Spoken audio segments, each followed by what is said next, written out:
ولا تسبوا الذين يدعون من دون الله فيسبوا الله عدوا بغير علم كذلك زينا لكل أمة عملهم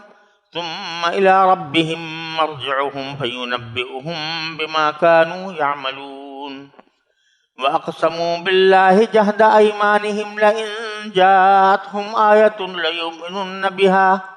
قل إنما الآيات عند الله وما يشعركم أنها إذا جاءت لا يؤمنون ونقلب أفئدتهم وأبصارهم كما لم يؤمنوا به أول مرة ونذرهم في طغيانهم يعمهون ولو أننا نزلنا إليهم الملائكة فكلمهم الموتى وحشرنا عليهم كل شيء قبلا ما كانوا ليؤمنوا إلا أن يشاء الله ولكن أكثرهم يجهلون وكذلك جعلنا لكل نبي عدوا شياطين الإنس والجن يوحي بعضهم إلى بعض زخرف القول غرورا ولو شاء ربك ما فعلوه فذرهم وما يفترون ولتصغى إليه أفئدة الذين لا يؤمنون بالآخرة وليرضوا وليقترفوا ما هم مقترفون وأفغير الله أبتغي حكما وهو الذي أنزل إليكم الكتاب مفصلا والذين آتيناهم الكتاب يعلمون أنه منزل من ربك بالحق فلا تكونن من الممترين. یہ سورہ انعام کی آیت نمبر 108 سے 114 تک میں نے اس وقت تلاوت کی ہے. اس میں اللہ تبارک و تعالی نے مسلمانوں کو مشرک لوگوں سے مکالمے اور ان سے مباحثے کے کچھ آداب بتائے ہیں کہ جب آپ کافروں کے ساتھ کسی موضوع پر مذاکرہ کریں اور ان کو دعوت دیں تو اس کے کیا آداب ہونے چاہیے اور کیا توقعات آپ کو رکھنی چاہیے، کیا توقعات نہیں رکھنی. چنانچہ میں ان آیات کا پہلے ترجمہ پیش کرتا ہوں، اس کے بعد انشاءاللہ اس کے مختلف اجزاء کی کچھ تشریح پیش خدمت کروں گا. آیتوں کا ترجمہ یہ ہے کہ مسلمانوں، جن جھوٹے معبودوں کو یہ لوگ اللہ کے بجائے پکارتے ہیں تم ان کو برا نہ کہو، جس کے نتیجے میں یہ لوگ جہالت کے عالم میں حد سے آگے بڑھ کر اللہ کو برا کہنے لگے. اس دنیا میں تو ہم نے اسی طرح ہر گروہ کے عمل کو اس کی نظر میں خوشنما بنا رکھا ہے، پھر ان سب کو اپنے پروردگار ہی کے پاس لوٹنا ہے. اس وقت وہ انہیں بتائے گا کہ وہ کیا کچھ کیا کرتے تھے. اور ان لوگوں نے بڑی زوردار اللہ کی قسمیں کھائی ہیں کہ اگر ان کے پاس واقعی کوئی نشانی یعنی ان کا مطلوبہ معجزہ آ گیا تو یہ یقیناً ضرور اس پر ایمان لے آئیں گے. ان سے کہو کہ ساری نشانیاں اللہ کے قبضے میں ہیں، اور مسلمانوں تمہیں کیا پتا کہ اگر وہ معجزے آ بھی گئے تب بھی یہ ایمان نہیں لائیں گے، جس طرح یہ لوگ پہلی بار قرآن جیسے معجزے پر ایمان نہیں لائے. ہم بھی ان کی ضد کی پاداش میں ان کے دلوں اور نگاہوں کو رخ پھیر دیتے ہیں اور ان کو اس حالت میں چھوڑ دیتے ہیں کہ یہ اپنی سرکشی میں بھٹکتے پھریں. اور اگر بالفرض ہم ان کے پاس فرشتے بھیج دیتے اور مردے ان سے باتیں کرنے لگتے اور ان کی مانگی ہوئی ہر چیز ہم کھلی آنکھوں ان کے سامنے لا کر رکھ دیتے تب بھی یہ ایمان لانے والے نہیں تھے. اللہ یہ ہے کہ اللہ ہی چاہتا کہ انہیں زبردستی ایمان پر مجبور کر دے تو بات دوسری تھی، مگر ایسا ایمان نہ مطلوب ہے نہ معتبر. لیکن ان میں سے اکثر لوگ جہالت کی باتیں کرتے ہیں، اور جس طرح یہ لوگ ہمارے نبی سے دشمنی کر رہے ہیں، اسی طرح ہم نے ہر پچھلے نبی کے لیے کوئی نہ کوئی دشمن پیدا کیا تھا، یعنی انسانوں اور جنات میں سے شیطان قسم کے لوگ جو دھوکہ دینے کی خاطر ایک دوسرے کو بڑی چکنی چپڑی باتیں سکھاتے رہتے تھے، اور اگر اللہ چاہتا تو وہ ایسا نہ کر سکتے، لہذا ان کو اپنی افطرا پردازیوں میں پڑا رہنے دو۔ اور وہ یہ چکنی چپڑی باتیں اس لیے بناتے تھے تاکہ جو لوگ آخرت پر ایمان نہیں رکھتے ان کے دل ان باتوں کی طرف خوب مائل ہو جائے اور وہ ان میں مگن رہے اور ساری وہ حرکتیں کرے جو وہ کرنے والے تھے۔ اے پیغمبر، ان لوگوں سے کہو کیا میں اللہ کو چھوڑ کر کسی اور کو فیصل بناؤں، حالانکہ اسی نے تمہاری طرف یہ کتاب نازل کر کے بھیجی ہے جس میں سارے معاملات کی تفصیل موجود ہے، اور جن لوگوں کو ہم نے پہلے کتاب دی تھی وہ یقین سے جانتے ہیں کہ یہ تمہارے پروردگار کی طرف سے حق لے کر نازل ہوئی ہے، لہذا تم شک کرنے والوں میں ہرگز شامل نہ ہونا۔ ان آیات میں سے پہلی آیت میں اللہ تبارک و تعالی نے مسلمانوں کو یہ ہدایت دی ہے کہ وہ مشرکین جن جھوٹے معبودوں کو اپنا خدا سمجھتے ہیں ان کو برا بھلا نہ کہا کرو ان کے سامنے، کیونکہ اس کا ایک نتیجہ یہ بھی ہو سکتا ہے کہ وہ جوش مخالفت میں اللہ تعالیٰ ہی کو برا بھلا کہنا شروع کر دیں۔ تو وہ ان کا یہ اللہ تعالیٰ کو برا بھلا کہنا یہ تمہارے برا بھلا کہنے کے نتیجے میں ہوگا، اس واسطے گویا بالواسطہ تم اس بات کے سبب بنو گے کہ اللہ تعالیٰ کو برا کہا جائے۔ یہ اس لیے فرمایا کہ اگرچہ مسلمانوں کی طرف سے کبھی ایسا نہیں ہوتا تھا کہ وہ ان بتوں کو گالی دیں جن بتوں کی وہ عبادت کرتے تھے، کیونکہ گالی دینا یہ اسلام کا شیوا نہیں ہے، اور اللہ تبارک و تعالیٰ نے کبھی گالی دینے کو پسند نہیں فرمایا، اور نہ رسول کریم صلی اللہ علیہ وسلم نے کبھی گالی دی، نہ مسلمانوں نے دی۔ لیکن یہ اندیشہ تھا کہ جب کبھی بحث و مباحثے کی گرمی ہو اور اس میں جوشیلی گفتگو ہو رہی ہو تو کہیں ایسا نہ ہو کہ کسی مسلمان کے منہ سے ایسی بات نکل جائے جو ان کے باطل معبودوں کے خلاف گالی کسی کیفیت رکھتی ہو۔ تو اس لیے رسول کریم صلی اللہ علیہ وسلم کو اور صحابہ کرام کو اس آیت پہ متنبہ فرما دیا گیا کہ تم ایسا نہ کرنا۔ اس کا مطلب یہ نہیں کہ وہ کرتے تھے، بلکہ اس کا چونکہ احتمال موجود تھا کہ جوش مخالفت میں ایسی کوئی بات منہ سے نکل جائے تو آپ نے اللہ تعالیٰ نے اس کو منع کر دیا۔ اس کی ایک وجہ یہ تھی کہ بے شک یہ بات تو اپنی جگہ ہے کہ جو معبود جس کو معبود بنا دیا گیا ہے باطل طریقے سے، اس کے بارے میں حقیقت سے آگاہ کیا جائے کہ یہ حقیقت میں معبود نہیں ہے، نہ معبود بننے کی صلاحیت رکھتا ہے۔ یہ کوئی گالی نہیں ہے، یہ ایک حقیقت کا اظہار ہے، چنانچہ یہ حقیقت کا اظہار بارہا کیا گیا تھا۔ لیکن گالی کا مطلب یہ ہے کہ اس سے آگے بڑھ کر آدمی ان بتوں کو، چاہے وہ پتھری کے بت ہوں، ان کو آدمی گالی دینی شروع کر دے، اس سے منع کیا گیا۔ اور لفظ جو استعمال فرمایا گیا وہ سب، عربی میں سب کا لفظ ہے جس کے معنی گالی دینے کے بھی ہوتے ہیں اور برا بھلا کہنے کو بھی سب سے تعبیر کر دیا جاتا ہے کہ برا بھلا کہنا۔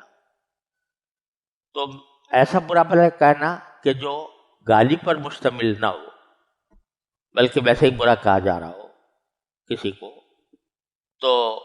وہ اگر بتوں کو بھی کہا جائے تو فی نفسہ ہی یہ کوئی ناجائز کام نہیں ہے، اس لیے کہ جب ان کی کوئی حقیقت نہیں ہے تو اگر ان کو برا بھلا کہہ دیا جائے کہ بھئی یہ پتھر کے بت ہیں، یہ کوئی کام نہیں کر سکتے، ان کے اندر کوئی طاقت نہیں ہے، یہ کسی بھی طرح عبادت کے لائق نہیں ہیں، تو اس کو کہتے کہتے اگر یہ کہا جائے کہ یہ بے جان پتھر ہے، ان کے اندر کوئی صلاحیت نہیں ہے، اس قسم کا جملہ جو ہے، یا اور سے آگے بڑھ کر کہ یہ ناپاک ہیں، یہ ناپاک پتھر ہیں وغیرہ، تو اس طرح کی بات کہنے میں کوئی گناہ نہیں ہے، جائز ہے، لیکن اس کو بھی اللہ تبارک و تعالی نے یہاں منع فرمایا، جس کی وجہ یہ بیان فرمائی کہ فرض کرو آپ ان کو ناپاک کہتے ہو کہ ناپاک ہیں، تو اس کے جواب میں جب جوش ہو رہا ہو مناظرے کا اور مباحثے کا، تو اس بات کا اندیشہ ہے کہ وہ جواب میں کہہ دیں تمہارا اللہ بھی معاذ اللہ ناپاک ہے. تو حالانکہ اللہ تعالیٰ پر وہ ایمان رکھتے تھے، لیکن وہ یہ کہہ سکتے تھے کہ جس اللہ کو تم مانتے ہو ان بتوں کے برخلاف، تو معاذ اللہ اس کے اندر بھی یہ بات پائی جاتی ہے. تو وہ آپ کا یہ برا بھلا کہنا سبب بن جائے گا ان کے اللہ تعالیٰ کو برا کہنے کا. تو جس کا مطلب یہ ہوا کہ آپ سبب بن گئے اللہ تعالیٰ کے خلاف کسی بات کہنے کا. تو اس لیے آپ کو بھی نہیں چاہیے کہ ایسا کام کریں کہ جس کا نتیجہ اللہ تعالیٰ کے شان میں گستاخی پر اب یہاں اللہ تبارک و تعالیٰ نے ایک بہت بڑا اہم اصول بیان فرمایا ہے. وہ اصول یہ ہے کہ کوئی ایسا کام جو واجب اور ضروری نہ ہو، چاہے جائز ہو لیکن نہ واجب ہے، نہ فرض ہے، نہ سنت ہے، لیکن مباح ہے، لیکن اس مباح کی وجہ سے کوئی شخص کسی گناہ میں مبتلا ہو سکتا ہے. تو اللہ تعالیٰ نے فرمایا کہ ایسا کوئی کام نہ کرو جس کے نتیجے میں کوئی دوسرا کسی گناہ میں مبتلا ہو. یہ واقعہ بھی پیش آیا کہ نبی کریم صلی اللہ علیہ وسلم چاہتے تھے کہ کعبہ شریف کو بنائے ابراہیمی پر تعمیر فرمائیں. یہ کام نہ صرف یہ کہ جائز تھا بلکہ مستحسن تھا، لیکن رسول کریم صلی اللہ علیہ وسلم نے اس کو اس لیے چھوڑ دیا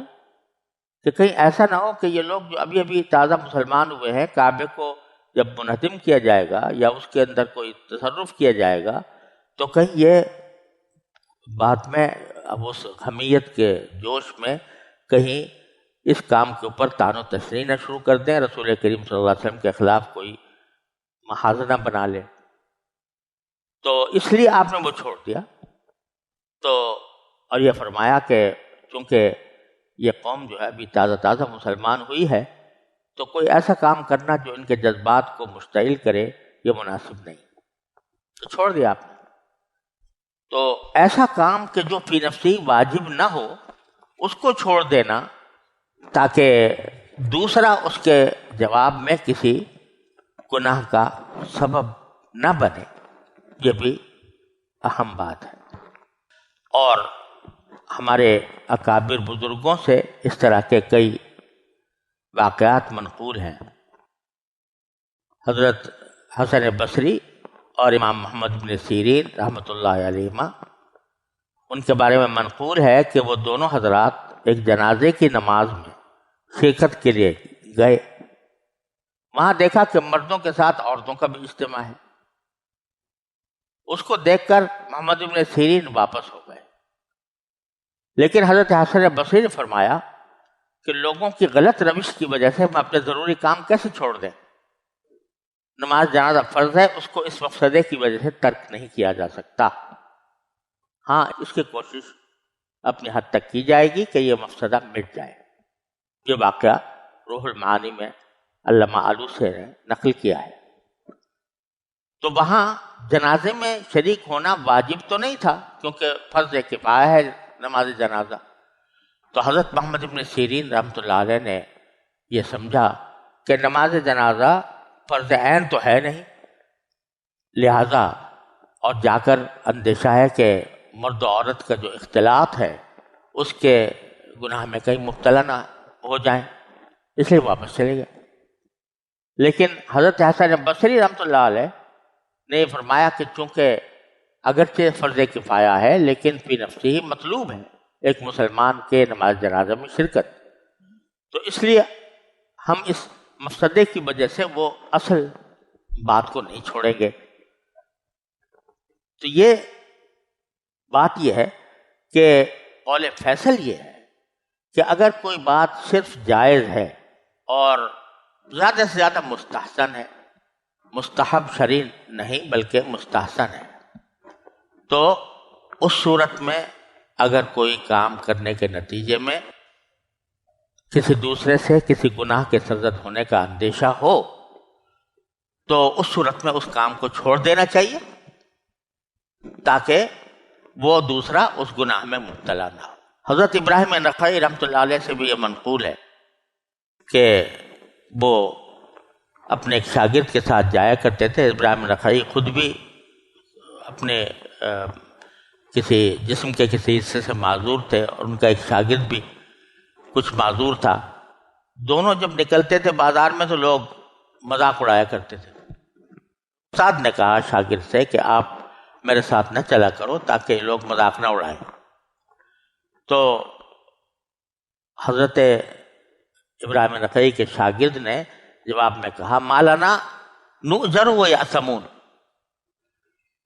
ہمیں کیا ہے اگر یہ لوگ مذاق اڑاتے ہیں، ہمیں ثواب ملتا ہے، یہ لوگ مذاق اڑانے کی وجہ سے گنہگار ہوتے ہیں، لیکن ہمیں تو ثواب مل رہا ہے، تو کیا ضرورت ہے ہم اپنے ایک ساتھ جانے کو چھوڑیں۔ تو حضرت ابراہیم نخعی رحمۃ اللہ علیہ نے جواب میں فرمایا کہ نسلم و یسلمون خیر من ان نؤجر و یأثمون، کہ اگر ہم بھی سلامت رہ جائیں کسی گناہ سے اور دوسرے مسلمان بھی سلامت رہ جائیں، یہ بہتر ہے اس بات سے کہ ہمیں ثواب ملے اور وہ گناہگار۔ گویا اس صورت میں ہمارا ساتھ چلنا نہ کوئی فرض ہے، نہ واجب ہے، نہ ایسا ہے کہ اس کے اوپر کوئی دینی کام موقوف ہو، اس لیے ہم ایسا کام نہیں کریں گے جس کے نتیجے میں دوسرے لوگ گنہگار ہو رہے ہیں۔ لیکن اگر وہ کام ایسا ہے جو فرض ہے یا واجب ہے یا سنت ہے تو محض اس وجہ سے اس کو نہیں چھوڑا جائے گا کہ دوسرے لوگ اس کام کی وجہ سے کسی گناہ میں مبتلا ہوں گے یا کسی برے کام میں مبتلا ہوں گے۔ مثلا جہاد ہے، اب جہاد میں یہ ہوتا ہے کہ جب مسلمان جہاد پر جاتے ہیں تو کافر جو ہیں وہ مسلمانوں کو مارتے ہیں، قتل کرتے ہیں۔ اگر مسلمان جہاد میں نہ نکلتے تو وہ قتل نہ کرتے، لیکن جہاد چونکہ ایک ضروری کام ہے، جس وقت ضروری ہو جاتا ہے اس وقت ضروری کام ہے، اور وہ فرائض میں سے بھی ہو جاتا ہے، بعض اوقات واجب ہوتا ہے، بعض اوقات فرض ہوتا ہے، بعض اوقات سنت ہوتا ہے۔ ایسے حالات میں اگر اس کی وجہ سے مسلمانوں کی جانیں جا رہی ہیں تو اس کی وجہ سے یعنی ترک نہیں کیا جائے گا اس کو۔ لہذا اصول یہ نکلا کہ اگر کوئی چیز فرض واجب ہے تو وہ تو چھوڑی نہیں جائے گی چاہے اس کا نتیجہ کچھ بھی ہو، لیکن اگر کوئی چیز فرض واجب نہیں ہے اور اس کے نتیجے میں کوئی گناہ لازم آتا ہے کسی دوسرے کی طرف سے اور اس کی وجہ سے کوئی شخص مفسدے میں پڑ جاتا ہے تو ایسی صورت میں اس کو ترک کرنا چاہیے۔ یہ ایک اصول بتلا دیا قرآن کریم کی اس آیت نے۔ اسی کو فقہا سد ذریعہ کے طور پر، اصول کے طور پر کہتے ہیں کہ جو چیز ذریعہ بنے کسی گناہ کا اس سے بھی رکنا چاہیے، چاہے وہ فی نفس ہی جائز تھا، لیکن وہ گناہ کا ذریعہ بن رہا ہے تو اس کو بھی منع کیا جائے گا۔ اس کو سد الذریعہ کا اصول کہتے ہیں، جو اسی آیت سے فقہاء کرام نے مستنبط فرمایا ہے۔ اب اللہ تعالیٰ فرماتے ہیں کہ یہ جو شرک کر رہے ہیں یہ ان کا اپنا کام ہے، اور وَكَذَلِكَ زَيَّنَّا لِكُلِّ أُمَّةٍ عَمَلَهُمْ، کہ ہم نے دنیا میں تو ہر گروہ کے عمل کو اس کی نظر میں خوشنما بنا رکھا، یعنی ہر گروہ چاہے وہ کافروں کا ہو، فاسقوں کا ہو، وہ اپنے کفر اور فسق کو خوشنما سمجھتے ہیں۔ ہم نے ان کو اسی طرح چھوڑ دیا ہے۔ کیوں چھوڑ دیا ہے؟ اس واسطے کہ ہم زبردستی نہیں کرنا چاہتے کہ زبردستی ان سے کہیں کہ بھئی عمل چھوڑ دو، صرف چھوڑ دو، زبردستی نہیں کر سکتے۔ ہم ان کو چاہتے ہیں کہ دعوت ضرور دیں، ہدایت کا راستہ ضرور دکھائیں، لیکن وہ اپنی سمجھ سے دلائل کی بنیاد پر اس کو اختیار کریں، نہ یہ کہ زبردستی ان کو ایمان کی طرف لایا جائے۔ اس واسطے جو انہوں نے عمل وہ اچھے سمجھتے ہیں تو ہم نے کہا ٹھیک ہے، تم ان کو اچھا سمجھتے ہو تو ہم نے ان کو اسی حالت میں چھوڑ دیا ہے کہ وہ اس کو خوشنما سمجھتے رہے، لیکن اس کا مطلب یہ نہیں ہے کہ ہمیشہ وہ اسی طرح عیش کرتے رہیں گے۔ ثم الی ربہم مرجعہم، پھر اپنے پروردگار کی طرف ہی ان کو لوٹ کر جانا ہے۔ فینبئہم بما کانوا یعملون، تو اللہ تبارک و تعالیٰ اس وقت بتائے گا کہ وہ کیا عمل کیا کرتے۔ اور پھر آگے ان کی ہٹ درمی کا ایک اور مظاہرہ اللہ تعالیٰ نے بیان فرمایا ہے کہ وہ بار بار مختلف معجزے طلب کرتے رہتے ہیں۔ سب سے بڑا معجزہ تو ان کے سامنے قرآن آ چکا ہے، اس کی فصاحت، اس کی بلاغت، اس کے مضامین کے آگے بڑے بڑے فصیح و بلیغ لوگوں کی گردنیں جھک گئی ہیں۔ قرآن نے چیلنج دیا ہے کہ کوئی اس جیسا بنا کر لاؤ تو، لیکن کوئی لے کر نہیں آیا۔ یہ سارا کا سارا معجزہ اللہ تعالیٰ نے دکھایا، لیکن وہ اپنے من پسند معجزے مانگتے ہیں، اور جب مانگتے ہیں تو بعض اوقات قسمیں بھی کھا جاتے ہیں کہ اگر یہ معجزہ ہمارا مانگا ہوا آ گیا تو ہم ضرور ایمان لے آئیں گے۔ چنانچہ اسی کا ذکر فرمایا ہے وَأَقْسَمُوا بِاللَّهِ جَهْدَ أَيْمَانِهِمْ، وہ اللہ کی قسمیں کھاتے ہیں جہد ایمانہم، بڑی زوردار قسم کی قسم۔ یہ ایک محاورہ ہے، جہد کے لفظ معنی مشقت کے ہوتے ہیں، اور جب ایمان کے ساتھ اس کو مضاف کر کے بیان کیا جاتا ہے تو مطلب یہ ہے کہ بہت ہی مبالغہ آمیز اور زوردار قسمیں کھاتے ہیں کہ لئن جاءتہم آیۃ، کہ اگر ان کے پاس کوئی معجزہ آ گیا لَيُؤْمِنُنَّ بِهَا، تو وہ ضرور اس پر ایمان لے آئیں گے۔ اب اللہ تبارک و تعالیٰ فرماتے ہیں نبی کریم صلی اللہ علیہ وسلم سے کہ یہ تو مطالبات اس طرح کے ان کے بڑھتے ہی جائیں گے، کبھی کسی چیز کا مطالبہ کریں گے، کبھی کسی چیز کا مطالبہ کریں گے۔ ارے بھائی، جو معجزہ آ گیا پہلے اس پر تو بات کر لو کہ وہ صحیح ہے کہ نہیں ہے، اور اس پہ کیا اعتراض ہے۔ یہ اس کو تو کبھی معجزہ، اس معجزے کے بارے میں تو کبھی کوئی اعتراض ایسا کہ جو قابل قبول ہو انہوں نے ظاہر نہیں کیا۔ کبھی یہ نہیں کہا کہ بھئی ہم اس معجزے کو اس لیے نہیں مانتے، قرآن کا معجزہ ہونا نہیں مانتے، یا آپ نے چاند کو 2 ٹکڑے فرمایا تو ہم اس کو معجزے کو کافی نہیں سمجھتے، یا اس کے اوپر کوئی اعتراض انہوں نے کیا ہو کہ یہ معجزہ نہیں ہے۔ یہ تو کیا نہیں، اور دن بدن ہر روز کوئی نہ کوئی نیا معجزہ مانگنے شروع ہو جاتے ہیں۔ کبھی کہتے ہیں صفا کے پہاڑ کو سونا بنا دو، کبھی کہتے ہیں کہ آسمان پر چڑیا لگا کے چلے جاؤ اوپر۔ تو یہ مطالبات جو ہیں اسی قسم کے ہیں۔ اگر غور سے دیکھا جائے کہ ایک عدالت میں اگر کوئی مقدمہ درپیش ہے اور اس میں ایک مدعی نے ایک گواہ پیش کی، 2 گواہ پیش کیے، اور وہ ان کے اوپر کوئی خاص جرح بھی نہیں کی گئی، لیکن مدعا علیہ کہتا ہے کہ نہیں میں ان گواہوں کو نہیں مانتا، کوئی دوسرے گواہ لے کے آؤ۔ تو یہ احمقانہ بات ہے کہ ایک دلیل جو آپ کے سامنے پیش کی گئی ہے پہلے اس پر بحث کر لو کہ یہ صحیح ہے یا غلط ہے، اس کے بعد پھر کسی دوسرے کی طرف آپ بے شک جا سکتے ہو کہ یہ تو غلط ہو گئی، کوئی دوسری لاؤ، لیکن اس پر تو کوئی بحث نہیں، اور ایک نئے نئے معجزے کا مطالبہ ہے۔ تو باری تعالیٰ فرماتے ہیں تو ان کے جواب میں یہ بات کہہ دو کہ انما الآیات عند اللہ، کہ یہ نشانیاں یعنی معجزات تو اللہ کے پاس ہے، میرے قبضے میں نہیں ہے کہ ہر روز تمہیں نیا معجزہ دکھاتا رہوں، وہ اللہ تعالیٰ کے قبضے میں ہے۔ اور ساتھ ہی مسلمانوں سے خطاب کر کے فرمایا جا رہا ہے وَمَا يُشْعِرُكُمْ أَنَّهَا إِذَا جَاءَتْ لَا يُؤْمِنُونَ، تمہیں کیا پتا کہ اگر ان کے منہ مانگے معجزات آ بھی جائیں تب بھی یہ ایمان نہیں لائیں گے، وہ اسی حالت کفر پر اس پر کوئی اعتراض جڑ دیں گے اور کہیں گے کہ نہیں یہ کافی نہیں ہے، دوسرا دکھاؤ۔ تو کیا نبی کا کام یہ رہ گیا کہ وہ تماشے دکھاتا رہے؟ تو اس لیے ان کا یہ مطالبہ کسی بھی طرح قابل تسلیم نہیں ہے۔ وَنُقَلِّبُ أَفْئِدَتَهُمْ وَأَبْصَارَهُمْ كَمَا لَمْ يُؤْمِنُوا بِهِ أَوَّلَ مَرَّةٍ، اور جس طرح یہ لوگ پہلی بار قرآن جیسے معجزے پر ایمان نہیں لائے تو ہم بھی ان کی ضد کی پاداش میں ان کے دلوں اور نگاہوں کا رخ پھیر دیتے ہیں، اور ان کو اسی حالت میں چھوڑ دیتے ہیں کہ یہ اپنی سرکشی میں بھٹکتے رہیں. وَنَذَرُهُمْ فِي طُغْيَانِهِمْ يَعْمَهُونَ. یعنی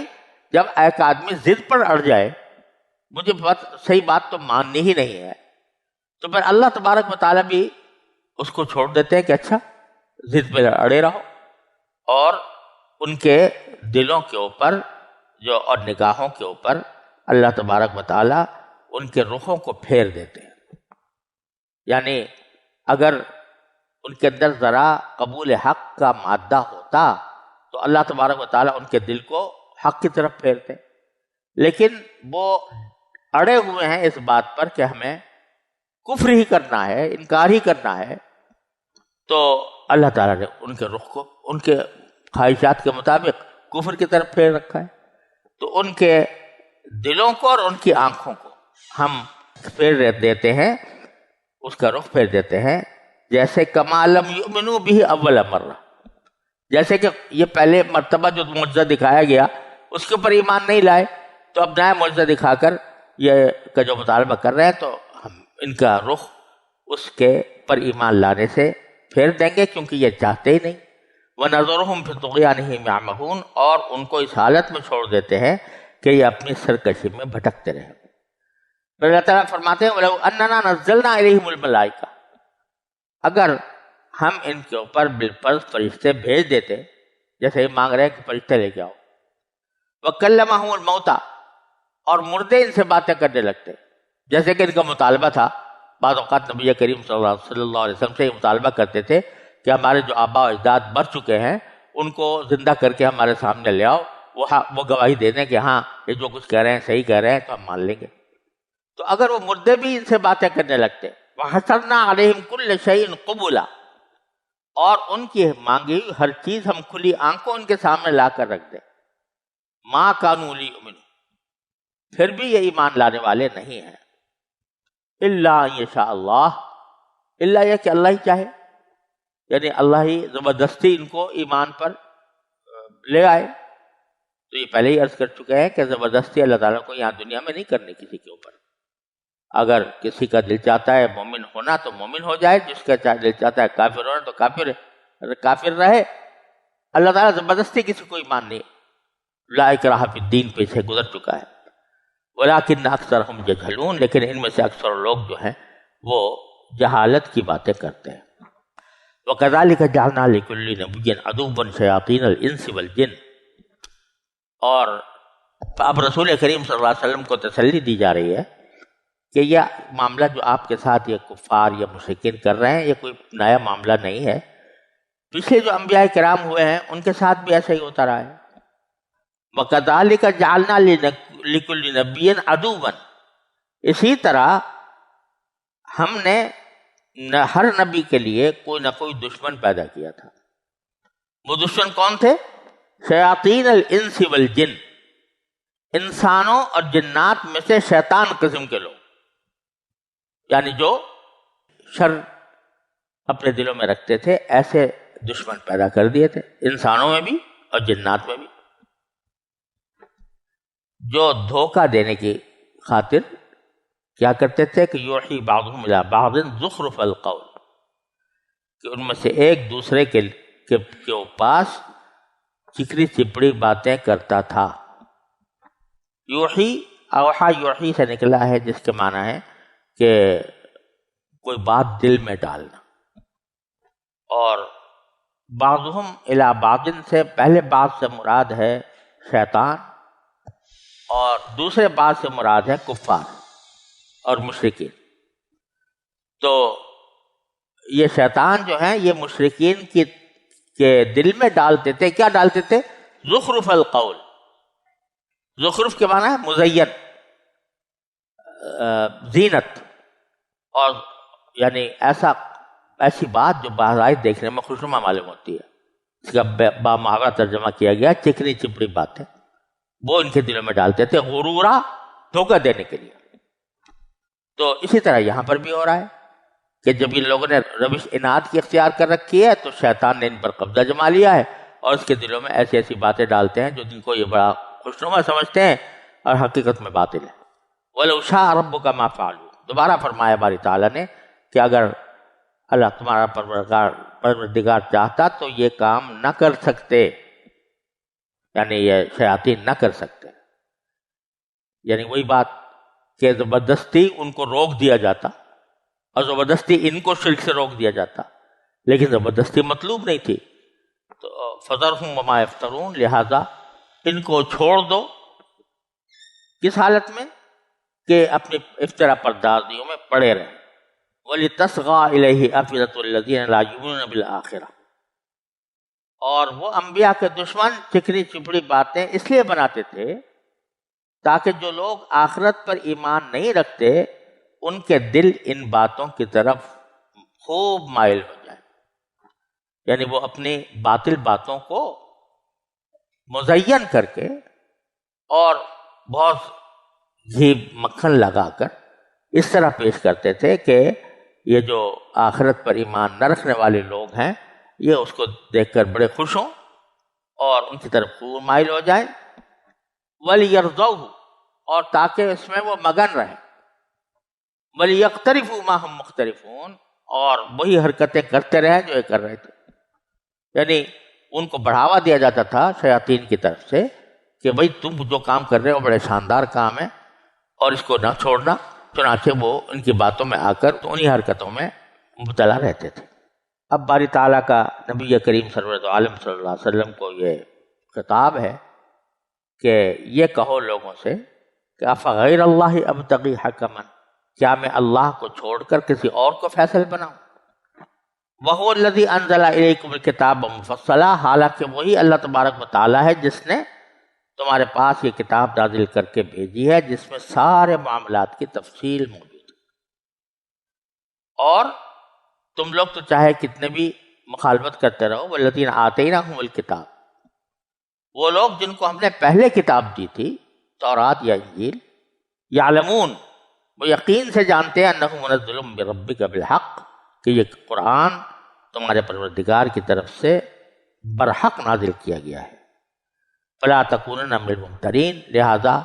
تم ہرگز شک والوں میں نہ شامل ہونا. یعنی رسول کریم صلی اللہ علیہ وسلم سے تو ممکن ہی نہیں تھا کہ آپ کو اس بات میں کوئی شک ہو کہ یہ قرآن کریم اللہ تعالیٰ کا کلام ہے، لیکن آپ سے خطاب کر کے بالواسطہ دوسرے مسلمانوں کو بھی یہ تاکید کی جا رہی ہے کہ ان مشرکین کے کہنے سننے کی وجہ سے کہیں ایسا نہ ہو آپ کے دلوں میں کوئی شک پیدا ہو جائے.